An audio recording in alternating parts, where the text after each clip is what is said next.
Muy buenos días a todos, los que no he saludado. Espero que tengan una hermosa mañana, como siempre, una alegría compartir la palabra de Dios otro domingo más. Y hoy es una alegría porque nos toca hablar de la ofrenda, ¿no? Y la verdad que en esta iglesia hablamos de la ofrenda cuando toca 1 Corintios 16, que nos tocó, me tocó igual a mí también, gracias a la división que hace el pastor Julio, siempre me toca ahí. Y ahora otra vez la ofrenda. Pero lo bueno es que en el capítulo 9 también te vas a tener que hablar de la ofrenda. Y son las dos veces que en el año quizás realmente tocamos de la ofrenda. No somos una iglesia que está pidiendo en absoluto, solamente comprobamos lo que la palabra de Dios dice acerca del dar, ¿no? Y este tema es muy bonito porque cuando uno lo estudia en profundidad te vas a dar cuenta que la ofrenda no es más que una extensión de lo que hay en tu corazón, de lo que tú vives con Dios, ¿no? Y es lo que vamos a tratar de aprender, que Pablo nos enseña aquí, a través de estos hermanos, por ejemplo, de Macedonia, con Corinto, a los hermanos de la iglesia allí de Jerusalén, ¿no? A los pobres de Jerusalén. Bien, vamos ahí, al capítulo 8 de 2 de Corintios. Capítulo 8, vamos a ver todo el capítulo, vamos a ir leyendo por partes, no vamos a leer todo ahora. Allí el versículo 1 dice: asimismo, hermanos, os hacemos saber la gracia de Dios que ha sido dado a las iglesias de Macedonia, que en grande prueba de tribulación, la abundancia de su gozo y profunda pobreza abundaron en riqueza de su generosidad.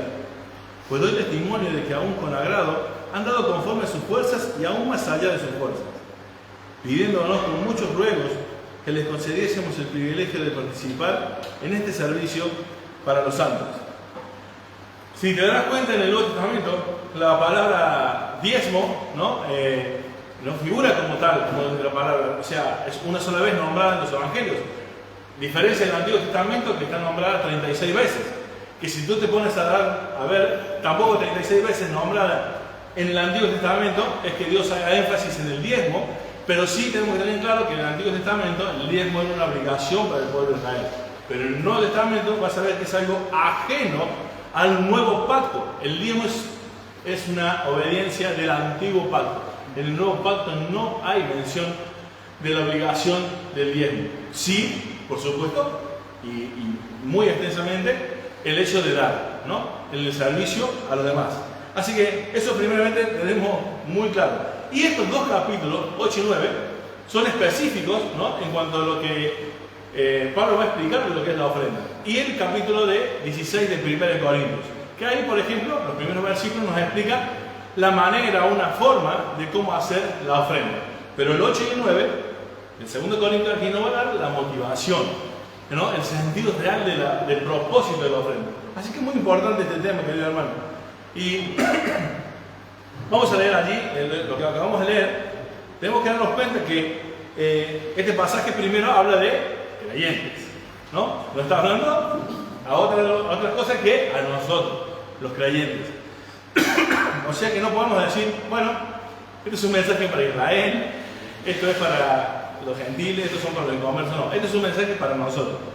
Así que este es el momento donde nosotros, como los que estamos aquí escuchando la palabra de Dios, nos sentamos cómodos para recibir, porque es para nosotros. Amén. Así que no es para otro. No pensemos en otra iglesia, no pensemos en los falsos profetas, no pensemos en los falsos hermanos. Es para nosotros.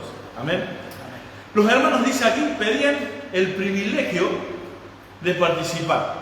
Pero antes de pedir ese privilegio de participar, fíjate que el versículo 1 dice: os hacemos saber que la gracia de Dios que ha sido dada a las iglesias de Macedonia, ¿no? Que en gran prueba de tribulación, la abundancia de su gozo y su pobreza y profunda pobreza abundaron en riquezas de generosidad. Hermano, lo que está diciendo acá literalmente es que por la gracia de Dios, los hermanos de Macedonia entendieron lo que significa dar. O sea, que la gracia de Dios es lo que realmente movió a la iglesia de Macedonia a dar, ¿no? Lo que Dios había hecho en la iglesia de Macedonia, lo que los hermanos podían disfrutar de ese Dios. Mi pregunta inmediatamente, tú sabes que yo puedo hablar de teología, pero inmediatamente trato de llevarlo a la vida práctica. ¿Qué te mueve a dar? Lo que Pablo está enseñando aquí, que la iglesia de Macedonia fue movida a dar con generosidad. Y vamos a ver en qué situaciones, pero lo que nos movió fue la gracia de Dios. No te puede mover el dar, la persuasión de los pastores, los que obligan a veces, como hay pastores que obligan. No te puede mover eso. No te puede mover que los otros den. No te puede mover porque te vaya bien económicamente, entonces como me sobra doy. Porque vamos a ver que no es porque sobre. Hermanos, la gracia de Dios es que nos tiene que mover a nosotros a la hora de enfrentar. No la predicación de este domingo ni la siguiente. O cuando estuvimos viendo el 1 Corintios 16. Y ahí fueron las otras. Esto pasa siempre así. Dios nos exhorta y lo entendemos y el próximo domingo estamos. O el próximo mes, ¿no? Cuando toca la promesa de fe, ahí estamos. Y después luego, otra vez, hasta que toque otra vez la situación de la ofrenda. Pero como no tienes pastores que te estén obligando a ofrendar, ni persuadiendo a ofrendar, ni dándote manija con la ofrenda, y nos jactamos de sana doctrina, y vamos a ver que estos hermanos tenían sana doctrina y abundaban en sana doctrina, como podemos llamarnos nosotros, por la gracia de Dios, pero también hay que abundar también en esta área de la vida cristiana que es la ofrenda. Pero primero, hermanos, recuerda, la gracia de Dios es la que te debe mover a la ofrenda. La gracia de Dios es la que te tiene que mover al servicio. La gracia de Dios te mueve para todo. ¿No? Y fíjate en qué situación movió a los hermanos de Macedonia. Dice, en grande tribulación, en grande prueba de tribulación. Hermanos, qué fácil que es dar cuando nos sobra. Qué fácil que es dar cuando nos va bien en todo. Pero cuando llega a fin de mes a veces y llegamos justo y comienza el mes y hay poco, qué difícil que es ofrendar. Qué difícil es cuando falta el trabajo, qué difícil es cuando hay poco trabajo, qué difícil es cuando hay gran tribulación. Pero hay una característica de esta gran tribulación, que en medio de esa gran tribulación, la abundancia de su gozo, ¿gozo en qué? En la gracia de Dios. ¿Qué importa que a veces no tengamos trabajo? ¿Qué importa que a veces tengamos poco trabajo? ¿Qué importa tantas situaciones en la vida que nos pasan? Comparado con la gracia que nos espera, como dice la palabra de Dios. Dice que las cosas que nos pueden llegar a pasar, comparado con la gracia, con el peso de gloria que nos espera, dice Pablo, ni siquiera nos pongamos a hablar de ella. Ni vale la pena si lo comparamos, dice Pablo. Así que esta gran tribulación no modificó el gozo de estos hermanos y su profunda pobreza. ¡Wow! No solamente que estaban en tribulación, en este caso por la persecución y por que acordate que en aquellos momentos, querido hermano, cuando vos te identificabas con Cristo, posiblemente te echaban de tu casa, posiblemente te abandonaba tu esposo, te abandonaba tu esposa, te abandonaba la familia, perdías los trabajos o perdías la vida. Y en esa gran tribulación ellos vivían con gozo. Y en esa situación de gozo, pero en tribulación y en pobreza, dice, abundaron en riqueza de generosidad. Esto nos debe llamar a ti y a mí la atención, querido hermano. Vivimos en un país donde pocas veces podemos decir que no tenemos nada. Porque tenemos una seguridad social que nos otorga lo que nos hace falta, la mayoría de las veces. Tenemos la iglesia que nos ayuda. Tenemos familias quizás que nos ayudan. Es muy difícil que acá nos encontremos en la misma situación. Casi con seguridad te digo, es imposible que te encuentres en la misma situación de estos hermanos. Pero ofrendamos. Y entre nosotros y entre las iglesias, llamándose sana doctrina, hay muchos que no ofrendan. Ni se ponen la promesa de fe, que no se riesgo, por supuesto. Y no la ponen, y no ofrendan. Mira, una de las cosas que más me preocupa de aquellas personas que consideran, porque no soy miembro de la iglesia, entonces no ofrendo. Entonces, ¿qué es? ¿Ser miembro es una cuota? ¿Por eso la pagas? O sea, si tú no eres miembro de la iglesia, no pones la promesa de fe porque no eres miembro, o sea, no pagas la cuota. Si eres miembro, pagas la cuota.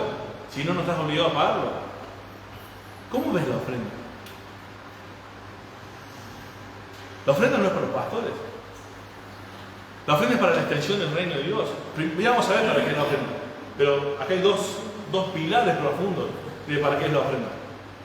Dos pilares y hay más motivaciones de la ofrenda. Hay más propósitos para la ofrenda. Pero hoy vamos a ver aquí dos que son los fundamentales.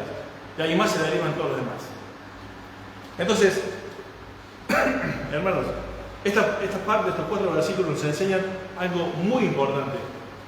Ni siquiera estamos cerca de la situación de nuestros hermanos y los mismos ofrendamos. ¿En qué situación te encuentras tú? No te hablo de situación solamente socioeconómica. ¿En qué situación está tu corazón? Porque ellos abundaron en gozo. ¿Por qué? Porque les movía la gracia de Dios. No les movía la socioeconomía que vivían.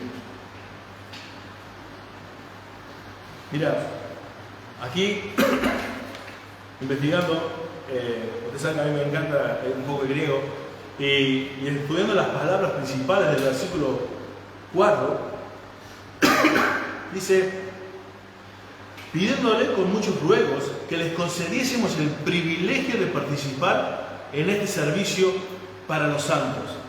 Y sabes que en el griego, lo voy a leer, dice literalmente que con mucha exhortación nos requirieron, nos rogaron a nosotros que le diésemos la gracia, el privilegio, charis, gracia, regalo, de participar, es koinonía, que le diesen la gracia de participar, de tener koinonía, de tener comunión en la diaconía, en el servicio para los santos. Son palabras que estamos acostumbrados. Hablamos de la gracia de Dios, sí, sabemos qué es la gracia de Dios. Hablamos de la koinonía, sabemos qué es la koinonía. Hablamos de lo que es el diaconado, la diaconía, que sabemos de lo que es. Pero yo te insto esta mañana que entiendas que este pasaje está hablando de la ofrenda y involucra las 3 palabras. La ofrenda es una gracia de Dios para la comunión, koinonía, en los ministerios o servicios para tus hermanos. Y por ende propia, porque la gracia del otro repercute en ti. Así que fíjate que es bonito estudiar en el original lo que significan todas estas palabras. Estos hermanos pedían el privilegio de participar. Querían ser parte del regalo de tener comunión, koinonía, con los hermanos de Jerusalén, con los pobres de Jerusalén. Fíjate que estas palabras, ¿por qué hago hincapié en estas cosas, queridos hermanos? Porque la palabra dice que participemos del privilegio, ¿no?, de ese regalo de dar en la koinonía, como comunión, en el servicio. ¿Te diste cuenta que no habla de diezmo? No dice que nos rogasen, que nos concediésemos el privilegio de dar el diezmo. No te dejes engañar o aclara a aquellas personas que están yendo a iglesia donde se les exige el diezmo, que no es de este tiempo, no es para el nuevo pacto, no estamos bajo la ley, que sí había un diezmo. Diezmo, por supuesto, siempre pertenece a la época de la ley. Y fíjate que ahora todas las palabras referentes a la acción de dar se da como ofrenda, como regalo, colaboración. Y hay más. Dice que se dieron con agrado. Fíjate lo que dice. El versículo 3. Pues doy testimonio de con agrado. La versión de la versión de las Américas lo traduce mejor en el original que la Reina Valera. Y la palabra allí es de propia voluntad. Esa sería la mejor traducción del original del griego. De propia voluntad. O sea, dieron de su propia voluntad. O dieron con agrado, como dice Reina Valera, ¿no? Entonces, ¿por qué es importante entender esto? Porque ahí la palabra usada también, disculpe que sea un poco técnico, porque quiero que entendamos realmente la importancia de la ofrenda. Que no es la idea de los pastores la idea de ofrendar, ¿no? Por eso tampoco es la idea del diezmo, y quiero que también quede claro. La palabra ahí es autéritos, y autéritos significa auto, propio, téritos, escoger. Escogieron por sí mismo dar. Por eso la ofrenda no es más que voluntaria en el Nuevo Testamento. No hay obligación de una cantidad ni de un porcentaje. El mandato es dar voluntariamente, pero no hay cantidades ni porcentajes. Es escoger propiamente, por uno mismo, lo que vamos a dar. Y sigue hablando más. Fíjate que los creyentes de Macedonia, como vemos allí, no estaban obligados a dar. Lo dieron voluntariamente, ¿no? Distinto al diezmo. Ahora, fíjate que el versículo 5, vamos a entrar al otro punto, ¿no? El primer punto es que la gracia de Dios debe moverte a ofrendar. La gracia de Dios debe moverte a ofrendar. El segundo punto tiene que ver fundamentalmente con lo que explica el versículo prácticamente solo. Dice, y no como esperábamos, sino que se dieron a sí mismos. Dice, se dieron primeramente ¿a quién? Al Señor y luego a nosotros. Al Señor y luego a nosotros. Hermano, el propósito para que tu ofrenda sea una bendición, el propósito para que la ofrenda tenga el propósito por el cual fue destinada, es que te hayas entregado al Señor primeramente. O sea, ¿de qué sirve que yo meta la mano en el bolsillo y ponga 500 euros ahí si es externo en mi corazón? No sirve nada. Primero darte a sí mismo, o sea, escojo voluntariamente dar a Dios esto con alegría, con gozo. ¿Por qué? Porque la gracia de Dios me motiva a ser parte de la extensión del reino de Dios, a poder, en este caso, ayudar a los hermanos de Jerusalén, a los pobres, a los necesitados de Jerusalén. Así que, primeramente, a Dios, querido hermano. Como siempre digo, no nos interesa tu dinero. ¿Por qué? Porque primeramente Dios es rico, no lo necesita tu dinero. Tú realmente, uno dice, no, algunas personas dicen, no, tengo que ofrendar porque es lo que a Dios le debo. Tú, primero, no le debes algo a Dios. Tú le debes todo a Dios, porque todo es de Él. Así que tú no le puedes pagar todo a Dios, porque todo es de Él. Tú no le estás comprando beneficios como hacen los falsos maestros ahora. Los pactos, los trueques, las cosechas, la siembra. ¿Cuántas cuestiones son para persuadir y sacarle el dinero a las personas? Es primeramente el Señor. Es para el sostenimiento, en el caso, si es posible, del obrero, del siervo. Como dice Pablo, que hemos estudiado también la carta de los Corintios, de los bueyes. Y no está hablando de animales, dice, estamos hablando de nosotros. Somos los que hagamos. Si hay posibilidad, hay que hacerlo. Si no hay posibilidad, no. Y dice Pablo, y si no hay, yo sigo igual predicando, porque no predico por dinero. Creo que a Julio le va a pasar como a mí, de decir, bien, y la iglesia bien, ¿tenés un buen sueldo? No, yo no tengo sueldo en la iglesia. ¿Y lo mismo son pastor? Yo ni hubiera empezado la iglesia si primero no me paga. Eso es lo que se está diciendo por todos lados. Y cuando dicen que los que se dedican a la palabra, ¿no?, tienen el doble honor o son más dignos, ¿no? Esos falsos maestros, ¿saben qué dice? Por eso los diezmos los manejan los pastores y la ofrenda de la iglesia. Imagínate. Son muy, muy fraudulentos. Entonces, fíjate lo que dice, ya vamos a avanzar un poquito más. Hay mucho más para hablar, hermanos, pero se me va a ir el tiempo y seguramente no voy a llegar a dar todo. Entonces, solamente nombrar que, por ejemplo, Pedro, Juan, son personas que le encargaron a Pablo y a Bernabé cuando fueron encomendados, ¿sí?, y de la iglesia de Jerusalén le fueron encomendados que vayan y que no se olviden de los pobres, ¿no?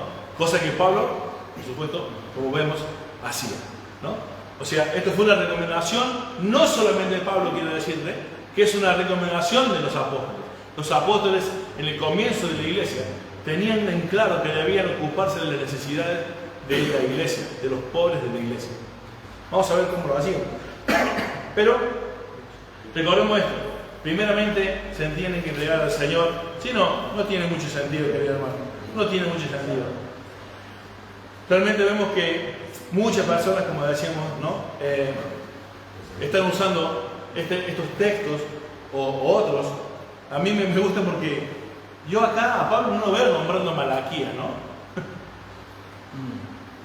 No robaréis al Señor. No, yo no veo a Pablo diciendo ofrenda porque si no le roban al Señor. Acá Pablo no lo veo diciéndole ofrenda del 10% de lo que tiene. Es voluntaria, se debe hacer por la gracia de Dios. Pero fíjate algo. Vamos a ver algo muy importante. Dice el versículo 6. De manera que exhortamos a Tito para que, tal como comenzó antes, asimismo acabe también entre vosotros esta obra de gracia. Por tanto, fíjate acá, es cierto, como en todo abundáis, en fe, en palabra, en ciencia y en toda solicitud, y en vuestro amor para con nosotros, abundad también en esta gracia. ¿No? Muchísimas personas solamente abundan en conocimiento, palabra, fe, están dispuestos, todo, te dicen cosas bonitas, hasta que le toca ese bolsillo. Y está lo otro. Los que no tienen ni ciencia, ni conocimiento, ni demuestran amor, ni servicio, pero pagan la cuota, como quien dice. Y aquel pasaje te das cuenta que dice, así como abundan en fe y en conocimiento, también en este servicio, en este ministerio de la ofrenda. O sea que tampoco tiene que abundar la ofrenda solo y no haya compromiso integral con la palabra y con los hermanos. Dice amor para con nosotros.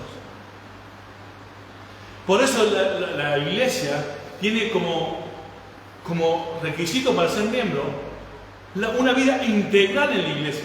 Porque no nos interesa tu dinero, nos interesa tu vida espiritual, tu testimonio. Y parte de eso del testimonio como cristiano está en la ofrenda. Está en la ayuda para la necesidad de la iglesia y la extensión del reino. Así que no dice Pablo, no quiero lo uno sin lo otro. Tiene que estar ambos. Es un equilibrio. Y esto está desequilibrado en las iglesias normalmente llamadas de sana doctrina. Nos estamos siempre mirando a lo que hacen lo de la falsa doctrina de la prosperidad. Sí, diabólica, todo lo que vos quieras. Pero mira cómo crecen.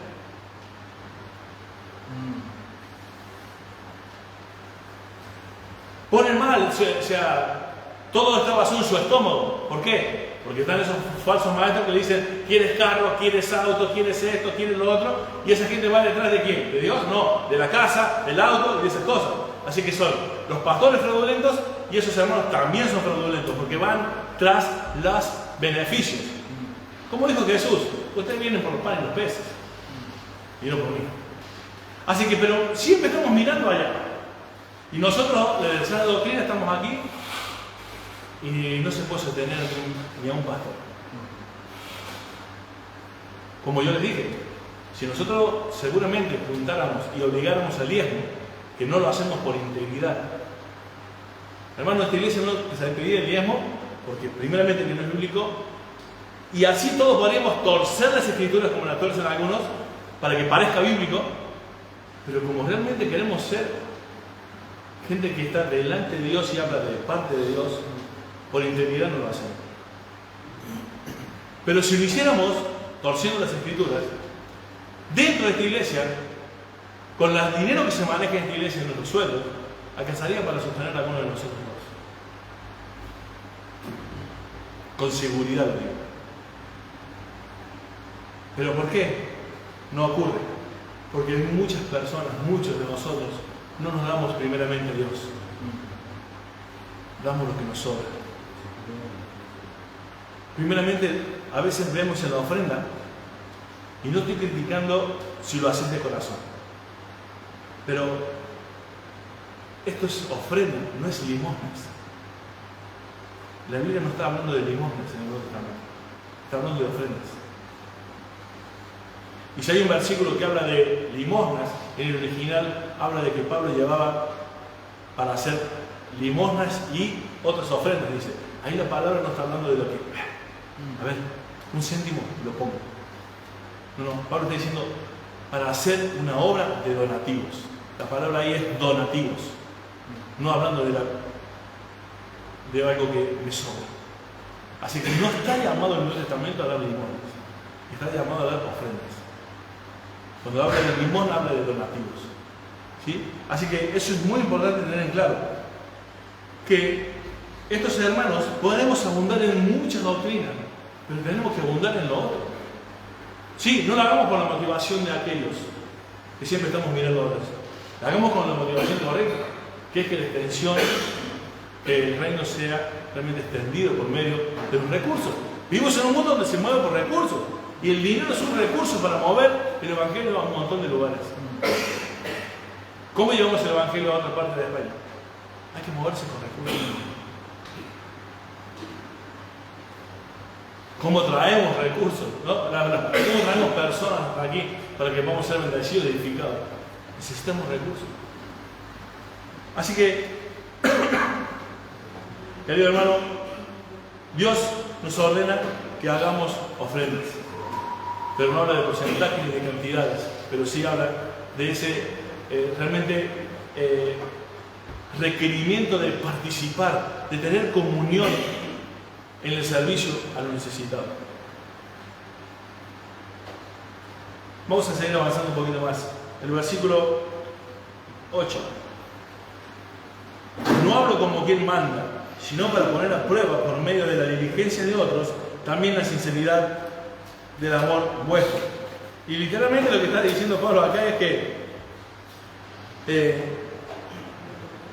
esto me encanta porque, perdonen que hable del diezmo, que aquí lo tenemos claro el diezmo, pero usemos estos pasajes cuando expliquemos de por qué no hacemos el diezmo, usémoslos con claridad, porque fíjate, dice, no como quien manda.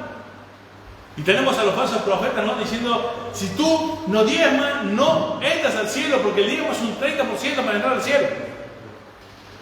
Aunque te parezca locura, se está diciendo eso en los púlpitos. De los púlpitos uno puede decir lo que quiera, el problema es que no lo dice la Biblia. A punta de dólar te meto al cielo, dice la esposa de Maldonado. A punta de dólar te meto al cielo, dice. O sea, pagar, y yo como quiera mando al cielo y te tienen que tomar, porque me has pagado. Así escuchamos el púlpito. Ya vamos a ver, no tuve oportunidad de encontrar el video que me pasaron sobre algo que ya vamos a llegar a ese versículo, que es increíble que se tiene que hacer eso. Pero, mira lo que dice. No hablo como quien manda. Dice Pablo, no estoy dando una orden. Quiero que lo hagan de corazón. ¿Por qué? Porque tiene que ser voluntario. No tiene que ser por la persecución de los pastores, ni por la obligación de que ves que están dando todos, sino porque la gracia de Dios te ha movido. Porque si ves necesidades en la iglesia, por si querés que el reino de Dios se extienda, debemos ofrendar. Y dice, no hablo como quien manda, sino para poner a prueba, por medio de las diligencias de otros, también la sinceridad de vuestro amor. O sea, lo que está diciendo Pablo es, a ver, así como otras iglesias lo han hecho, miren la iglesia, los dirigentes que han sido, las otras iglesias, ustedes también, si tan genuinamente quieren dar, bueno, hay que hacerlo. Hay que hacerlo. Y ahí vamos a entrar en el tema, creo yo, más importante en cuanto a la motivación. El versículo 9. Porque ya conocéis la gracia de nuestro Señor Jesucristo, que por amor a vosotros se hizo pobre, siendo rico, para que vosotros con su pobreza fueseis enriquecidos. Este pasaje podemos dar una aplicación de lo que significa, pero sabemos bien, como para resumirlo, es que el Dios, la majestad de Dios, el Dios glorioso, el 3 veces santo, se hizo como un humano, se hizo pobre, se hizo como uno de nosotros. Y estando en esa condición, ¿no?, como dice Filipenses, se humilló hasta lo sumo, y fue hasta la muerte y muerte de cruz. Pero ¿para qué? Para que de esa pobreza, de eso que Él se despojó de la gloria, nosotros fuésemos enriquecidos. Hoy ser obtenidos de Él, poder obtener la vida eterna por medio de Él. ese acto de humildad. ¿Ustedes recuerdan la oración de Getsemaní? Padre, si es posible, pásame esta copa, pero que no sea mi voluntad, sino la tuya. Cuando oramos, cuando ofrendamos, nuestra carne siempre va a decir, no lo hagas, te vas a quedar sin. Igual si no llegas, y si no te sale otro trabajo, y si no, y si esto, y si mira. Tengamos la misma actitud que tuvo el Señor Jesús, de hacer la voluntad de Dios. La voluntad de Dios es que ofrendemos voluntariamente, por la gracia de Dios de nuestra vida. Pero hay que hacerlo. ¿Por qué hay que hacerlo? Mirá lo que dice el versículo 10. Y en esto doy mi consejo, que por esto os conviene a vosotros, que comenzáis antes, no solo a hacerlo, sino también a quererlo, desde el año pasado. Ahora pues, llevar a cabo el hacerlo, para que como estuviste prontos a querer, así también lo estés en cumplir conforme a lo que tengáis. Hermano, resumidas cuentas, ¿cuántas veces vemos sí? Contá conmigo. Yo voy a poner todos los meses tanto. Yo voy a hacer esto. Y la voluntad y el querer desde el año pasado. Hay personas desde el año pasado y todavía no se han llevado a cabo. Del año pasado diciendo, sí quiero, yo lo voy a hacer. Dice Pablo, así como tienen el deseo muy bien de quererlo, no lo hagan, ¿no?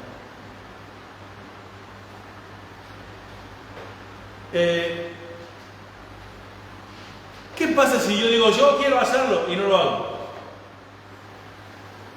Soy hipócrita. Y si lo hago y no quiero hacerlo, a mí soy hipócrita. ¿Por qué Dios mira el corazón de la obra de ofrenda? Porque no es una cuota. Porque primero hay que entregarse a sí mismo a Dios. Así que en ambas partes, hermano, no podemos caer en ninguno de nosotros. Si decimos que lo hacemos, que queremos hacerlo, lo hagamos. Si no, somos unos hipócritas. Y si lo hacemos no queriendo, aunque nosotros no nos demos cuenta, Dios no es burlado. Él es un hipócrita igual. Y de todas maneras daremos cuenta de todo lo que hemos hecho. Así que, pero a mí me encanta lo que dice acá, porque seguimos diciendo, fíjate, así también lo estéis en cumplir conforme a lo que tengáis. A lo que tengas, no a lo que no tengas. Pero mira, lo voy a decir más adelante Pablo. Ahora puedes llevar también a cabo el hacerlo, para que como estuviste prontos a querer, así también lo estéis en cumplir, conforme a lo que tengáis. Porque si hay primero voluntad dispuesta, ¿sí? Será acepta según lo que uno tiene, no según lo que no tiene. Si hay alguna duda de que es voluntaria y de cómo hacerlo, acá Pablo lo aclara tranquilamente. Dice, si ustedes lo quieren hacer genuinamente, si están dispuestos a hacerlo, bienvenido, será recibido, amén, pero según lo que tengan, no según lo que no tienen. Y ahí quería poner este video que no encontré, que me habían compartido, un pastor diciéndole, ¿no has traído ofrenda? Pues pídele del lado, pero tienes que traer la Biblia y tu cartera a la iglesia, si no, ni vengas. Pídele del lado. Y vos ves la imagen, están todos los están ahí pidiendo. Es increíble. Acá dice la Biblia, según lo que tengas, no lo que no tengas. Querido hermano, por eso no es la obligación en la ofrenda, por eso es de corazón. Por eso es que quisiera que entendiéramos este concepto hoy, esta mañana. Mirá, yo sé que tenemos que crecer todos en esto, me ha pasado a mí. Llegar a la iglesia y cuando ves la bolsita, ¡ay, la ofrenda! No traje nada. No es que no había un corazón de dar, porque tenés ganas de dar, pero no te viniste preparado para dar. ¿No? ¿Sabes por qué? Porque consideramos la ofrenda algo externo. Pero hermano, la ofrenda es parte de la adoración a Dios. Entonces, si hoy venías el día de domingo a adorar a Dios solamente con canciones, también tienes que tener claro que también con nuestras ofrendas adoramos a Dios. Y es parte de la vida cristiana. Porque con ella suplimos las necesidades. Se mantiene el salón, se ayuda a los que se necesitan, se compra lo que hace falta. Entonces, la adoración a Dios, como lo vemos, la iglesia primitiva lo hizo siempre. Cuando ahí en Hechos capítulo 2, ¿no? ¿Recuerdan el versículo 42 al 44? Nos explica de que vendían todas las cosas y las ponían en común. Ahora, este pasaje no está hablando de socialismo, ¿eh? No es distribución de riquezas esto, ¿eh? Ahora lo vamos a ver. Miren lo que dice. Seguimos hablando. Tengo mucho más para hablar, pero voy avanzando, no sé cuánto voy, pero aproveché que no me dio la tos y sigo bien. Entonces, fíjate por qué. Porque si hay una voluntad dispuesta, o sea, si queremos dar al Señor, amén, será acepta, bien, ¿sí? Lo recibamos, lo vamos a recibir según lo que tengan y no lo que no tienen. Porque no digo esto para que haya para otros holguro y para otros estrechez, sino para que en este tiempo, con igualdad, la abundancia vuestra supla la escasez de ellos, para que también la abundancia de ellos supla la necesidad vuestra, para que haya igualdad. Ahí la palabra igualdad es una palabra griega bastante rara, isostasia, viene de un verbo isostasia, pero literalmente, para que no tengan ideas en ese concepto, es balance, es equilibrio. Para que haya equilibrio, para que haya balance, ¿no? Entonces, lo que está diciendo aquí es que el excedente, ¿no? El excedente, lo que tú tienes, sea abundancia, holgura, supla la escasez de ellos, supla las necesidades de los demás. Pero sigue diciendo más, porque dice, como está escrito, el que recogió mucho no tuvo más, y el que poco no tuvo menos. ¿Y sabe a qué se recuerda? ¿A qué cita se está refiriendo aquí? A Éxodo capítulo 16, cuando se recogía el maná.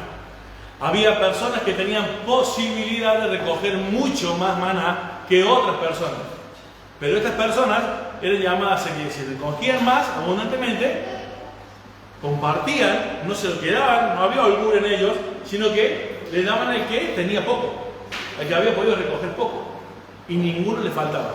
Por eso dice, el que recogió mucho no tuvo más.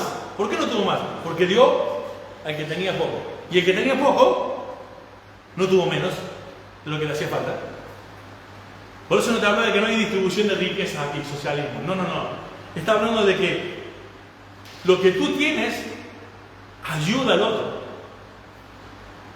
Porque no es lógico ni bíblico que tú quites, ¿no?, de lo tuyo, de tu familia, para que le des a otra familia. Pablo está diciendo, yo no voy a despojar a los corintios y hacer pobre a los corintios para bendecir a los hermanos pobres de Jerusalén. Es de la abundancia de lo que ustedes tienen como excedente, suple la escasez de los demás. Por eso se da lo que se tiene, no lo que no se tiene. Querido hermano, es bíblico totalmente. Recuerdan que la palabra de Dios, a ver si recuerdo el pasaje, en 1 Timoteo creo que dice que no podemos, si nosotros descuidamos a nuestra casa, somos peor que un incrédulo. O sea, yo no voy a llevar a la pobreza a mi familia para que otra familia tenga.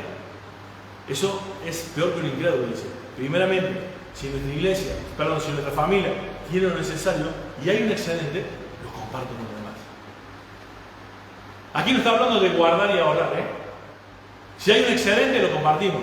Si hay necesidad. Si no, por supuesto, está ahí. Lo usaremos y dispondremos como mayordomos que somos de lo que tenemos. Entonces, la idea de este pasaje, querido hermano, es que si hay necesidad y hay abundancia, no podemos esconder la mano.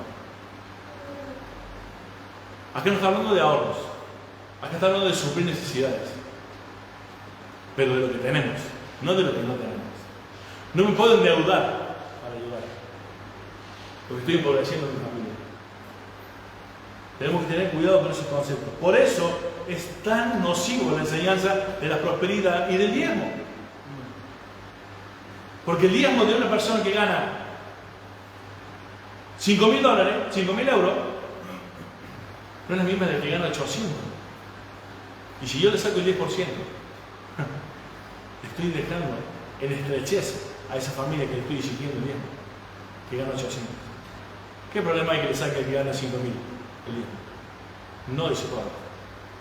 Es voluntario, no hay cantidad, no hay porcentaje.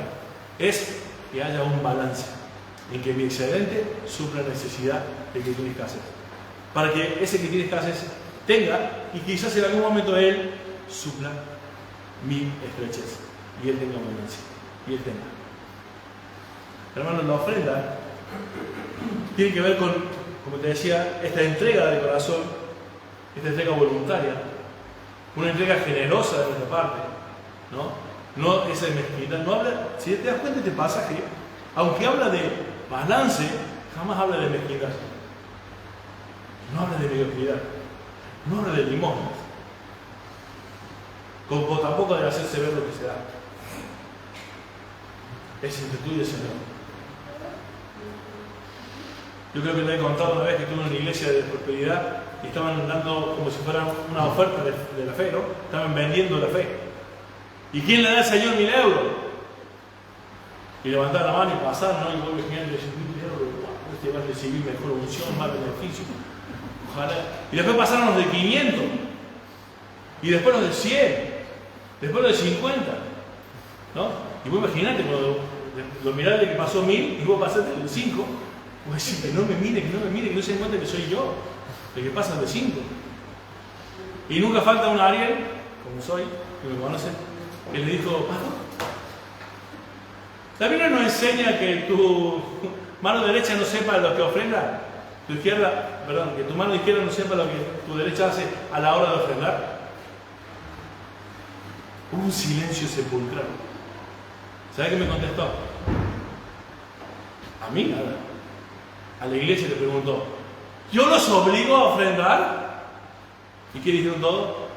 No, unánime. La segunda vez que estaba haciendo otra cosa totalmente antibíblica, me quiero hablar y dije, estaba así levantando la mano para y se me sacaron dos grandotes, uno negro así grandote, más grandote que yo, y me dijeron, cerrá la Biblia. Un psicólogo. Soldados que hoy deciden para la guerra. Cerrá la Biblia. O sea, entonces, querido hermano, el hecho de que no exijamos, que no estemos dando todos los domingos 15 minutos de la ofrenda, ni que te estemos persuadiendo para que ofrendes, tienes que cumplir tu responsabilidad como creyente, no con la iglesia, como cristiano, que somos mandados por el Señor a suplir las necesidades del que falta y a extender el reino de los cielos. Y tenemos que tener recursos, y eso se hace a través de la ofrenda. Pero no hay porcentaje, no es cantidad, es voluntario, con abundancia, con generosidad, sin ser mezquino. Vamos más adelante. Dice, pues a la verdad, el 16, pero gracias a Dios que puso en el corazón de Tito la misma solicitud por vosotros, pues a la verdad recibió la exhortación, pero estando también muy solícito por su propia voluntad, partió para ir a vosotros. Fíjate acá, la misma palabra, por su propia voluntad, es la que vimos en el versículo 3. En el original se usa la misma frase, ¿no? De su propia voluntad, ¿no? Es algo que escogió Tito en este caso. Ahora dice, y enviamos juntamente con él al hermano cuya alabanza en el Evangelio se oye por todas partes. Y no solo eso, sino que también fue designado por las iglesias como compañero de nuestra peregrinación, o sea, en el camino, para llevar este donativo, que es administrado por nosotros para, fíjate, dos propósitos: para gloria de Dios, para gloria del Señor mismo y para demostrar nuestra buena voluntad, nuestro servicio.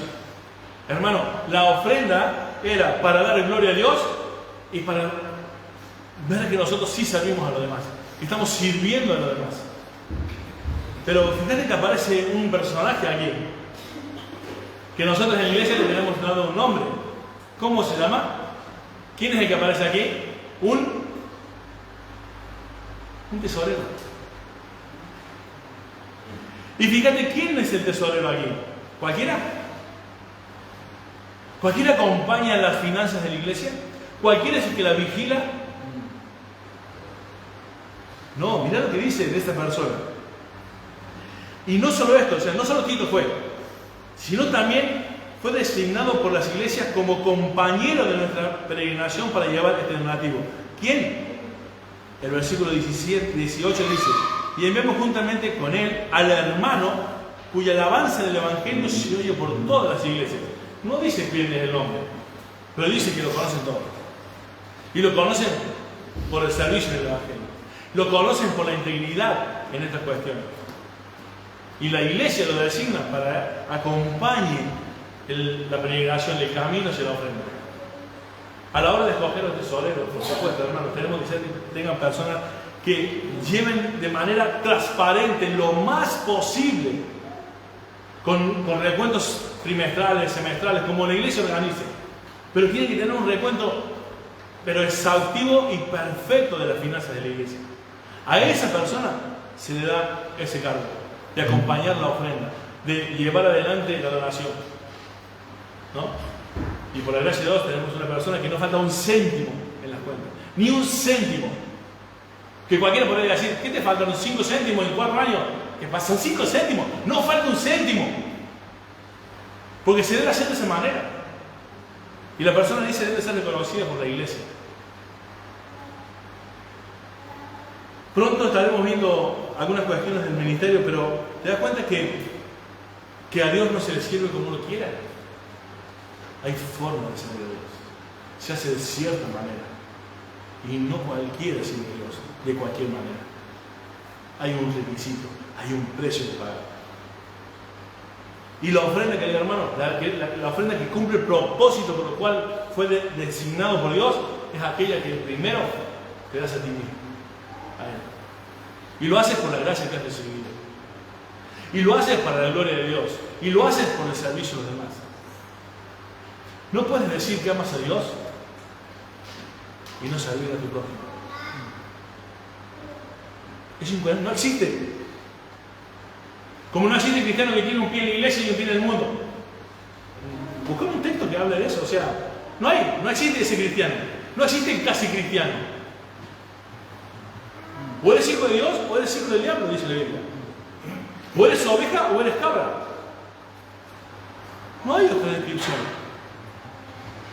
Y a la hora de ofrendar, querido hermano, o sos hipócrita o eres íntegro. No importa si das cuando tu corazón no quiere dar. Lo importante es que des con un corazón conforme de Dios, con alegría, voluntariamente, en abundancia. ¿Por qué? Por la gracia que has recibido. Y esa gracia quiero que se extienda a más personas. Ese es el sentido y el propósito de la ofrenda. Amén. Seguimos adelante para terminar. Evitando que nadie nos censure en cuanto a esta ofrenda abundante que administramos. Fíjate, ¿por qué acompaña un tesorero? ¿Por qué los pastores normalmente no manejan o no deberían manejar la tesorería de la iglesia? ¿Por qué? Para que nadie acuse a Pablo de decir: ¿por qué ministraste así? ¿Por qué tomaste esa decisión? ¿Dónde está este dinero? ¿En qué se fue? ¿En qué? No, mira, acá está. Para que nadie sea censurado, ¿no? Y dice, esta ofrenda abundante, imagínate, había recolección de todas las iglesias, de Macedonia, de Corinto, para la iglesia de Jerusalén. No habrá sido poco dinero, ¿no? Entonces, el versículo 21 dice: procurando hacer las cosas honradamente, no solo delante del Señor, sino también delante de los hombres. Y esto es muy importante, testimonio. No es que el Señor sabe lo que hay en mi corazón, pero lo que se ve no parece que nada estuviera en el corazón de Dios, que tú no estás en el corazón de Dios y Dios no está en tu corazón. O sea, es delante del Señor y delante de los hombres, hermano. ¿Sos creyente? Amén. También tienes que parecerlo. Dice que sirves al Señor, amén. De corazón, amén. ¿Pero qué se ve? ¿Sirve cuando puedes? ¿Cuando te da la gana? No. Es delante del Señor y delante de los hombres. Estamos hablando de personas que están en el ministerio. Pero no me quiero extender hacia otro lado. Ya hablaremos de eso. Enviamos también con ellos a nuestro hermano, cuya diligencia hemos comprobado repetidas veces en muchas cosas, y ahora mucho más diligente por la mucha confianza que tienen en vosotros. En cuanto a Tito, es mi compañero y colaborador para con vosotros, y en cuanto a nuestros hermanos, son mensajeros de las iglesias. Y la gloria de Cristo. Mostrad pues para con ellos ante las iglesias la prueba de vuestro amor y de nuestro gloriarnos respecto de vosotros. Pablo lo que le está diciendo es, hermanos, ustedes reconocen a estas personas, a Tito, a este hermano y a otros que están allí dando el servicio de Dios. Y se muestran el amor.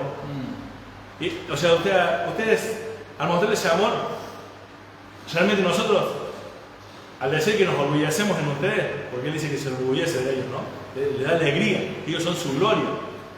Realmente es verdad lo que van a sentir. Ese orgullo que siente Pablo, dice que sea verdadero. Debemos tener a Tito y a estos mensajeros el amor que tienen para con nosotros, ¿no? Así que, querido hermano, el hecho de no ofrendar, cuando entiendo todo el pasaje en su contexto, en todo este capítulo, el hecho de no ofrendar es una muestra clara de fuerte compromiso de amor con tu hermano. Primeramente con Dios. Pero hace poco hice un video en el canal donde decía, amo a Dios, pero no me importa la iglesia. ¿Puede existir eso? O sea, amo a Dios y no pongo nada para que la iglesia crezca y supla la necesidad de mis hermanos.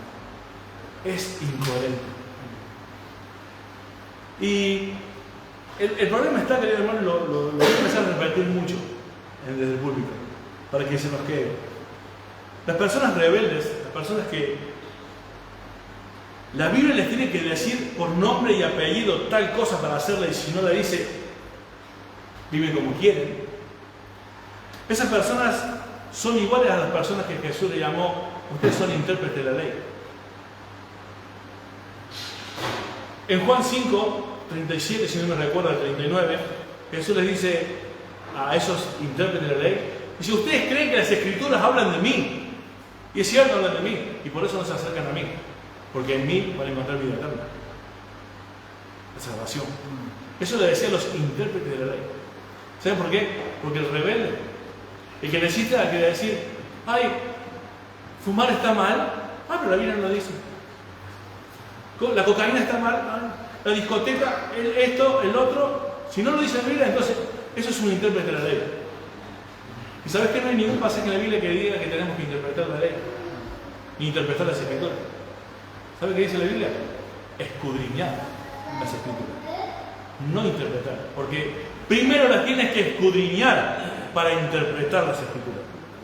Así que cuando tú eres de las personas que, no lo dicen, yo creo, yo pienso, a mí me parece, estás interpretando, pero no estás escudriñando las escrituras.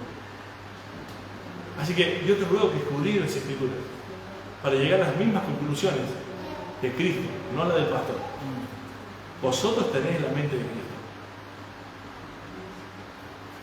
porque tenemos la palabra de Dios. ¿Querés pensar como Cristo? Escudriñar las escrituras. Deja de interpretarlo a lo primero. Escudriñar y luego interpretar. Y vas a llegar a las mismas conclusiones que son la mente de Cristo. Amén. Y en cuanto a la ofrenda, igual tenemos que ofrendar sí o sí en nuestras posibilidades, con lo que tengamos. Y a veces no es solamente dinero. Ofrendamos todo. Nuestro tiempo, una mercadería, lo que sea. Porque está hablando de que es para la gloria de Dios y servicio de los santos. Para servir a los santos puede hacer falta muchas áreas, no solamente dinero, ¿no? Pero este pasaje enseña acerca del dinero. Amén. Vamos a orar para terminar. Amén. Dios y Padre, te doy muchas gracias por este tiempo. Señor, es tan importante, Señor, que entendamos que todo lo que tenemos es tuyo, Señor. La ropa que tenemos, la comida que comemos, Señor, el auto que manejamos. Señor, tantas cosas, nuestras esposas, nuestros hijos, todo es tuyo, Señor. Señor, cuando pensamos en toda la gracia que tenemos de parte tuya, Señor, ¿cómo podemos ser a veces tan mezquinos, Señor, y no darte un poquito, voluntariamente, Señor, de todo lo que tú das? Señor, que nuestro corazón sea alegre a la hora de dar, Señor. Que estés realmente convencido que lo hacemos porque te amamos, Señor, porque la misma gracia que hemos recibido queremos que los demás la reciban, Señor. Que podamos llegar al inconverso, que podamos llegar a las personas que aún no te tienen. Señor, que podamos suplir necesidades de aquellos que están sin trabajo. Que podamos suplir necesidades de los enfermos, Señor. Dios, yo te ruego, Padre, que nos des un corazón realmente como el tuyo, Padre. Humilde y manso. Señor, ayúdanos a poner en práctica tu palabra. Que no solamente seamos oidores, Señor, sino hacedores de tu palabra, Padre. Señor, tu palabra no es un conjuro mágico. Solamente transforma a aquellos que la ponen en práctica. Dios, yo te ruego, Padre, que nos inundes el corazón de amor para con los unos y los otros. Señor, que dejemos realmente las modas, la filosofía, las teorías, las cuestiones de este mundo, Señor, que tu palabra dice que son enemistad para contigo, que son enemigos de lo que tú piensas, enemigos de lo que tú sientes, enemigos de lo que tú quieres para nosotros. Dios, ayúdanos a vivir como hijos tuyos, Señor. Señor Dios, que cuando se nos diga que somos cristianos, es porque ven a pequeños cristos. Y no, Señor, a personas que sean religiosas, que el domingo se ven muy lindos, pero que de lunes a sábado, Señor, nadie nota la diferencia. Yo te ruego, Padre, que no nos pase eso a ninguno de los que estamos aquí, Señor. Por amor a tu nombre te lo pido, Señor. Dios, te damos muchísimas gracias por tu palabra. Y ayúdanos a ser generosos como vos lo sos con nosotros. En tu nombre, Señor Jesús.